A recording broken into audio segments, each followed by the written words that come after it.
ধূপগুড়িতে জমজমাট ছট পুজোর আয়োজন সম্পন্ন হয়েছে। ধূপগুড়ি শহরের বামনী নদীর দুটি এবং কুমলাই নদীর পাড়ের একটি ঘাটে মিলিয়ে মোট 3টি ঘাটে এই বর্ণাঢ্য উৎসব পালিত হয়েছে। এর মধ্যে পুরো এলাকার 14 নম্বর ওয়ার্ডের মহাকালপাড়া সংলগ্ন কুমলাই নদী ঘাটে সবচেয়ে বড় জমায়েত হয়েছে। প্রতিবারই হাজার হাজার মানুষ এই ঘাটে ছটব্রত পালন করে এবং রাতভর চলে পুজোর আয়োজন ও সাংস্কৃতিক অনুষ্ঠান। শহরের অন্য দুটি ঘাট 3 নম্বর ওয়ার্ডের বামনী ব্রিজ এবং 4 নম্বর ওয়ার্ডের লোকনাথ পল্লীতেও ভিড় ছিল চোখে পড়ার মতো।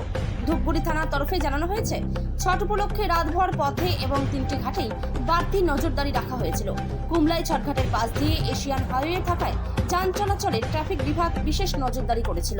আপনারা দেখছেন যে ধূপগুড়ি পৌরসভার মধ্যে অন্তর্গত 3টা ঘাট আছে, বাকিতে দুটো, কুমলাইতে আছে। এই 3টাতেই শ্রদ্ধার সাথে পুজো হচ্ছে এবং প্রশাসনিক তৎপরতা মারাত্মক। বিগত কয়েকদিন আগে কালী পুজো দেখলে যেখানে লক্ষাধিক মানুষের ভিড় হওয়ার পরেও পুলিশ প্রশাসন, ব্লক প্রশাসন, জেলা প্রশাসন সুন্দর করে সামনে দিয়েছে।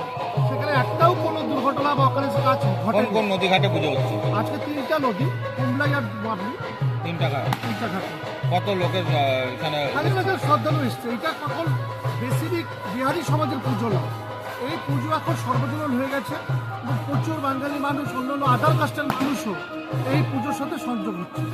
আমরা দেখেছি দুর্গাপুজো, কালী পুজোতে গ্রিন কেক ফাটাতে, কিন্তু আজকের পুজোতে দেখা যাচ্ছে যে চকলেট এবং সব ধরনের বোম ফাটছে। এক দুটো তো ফাটিয়েছে, আমরা এটাকে নজর রাখছি। এটা কি এই যে আপনার পিছনেই ফাটছে। এটা চকলেট বম না,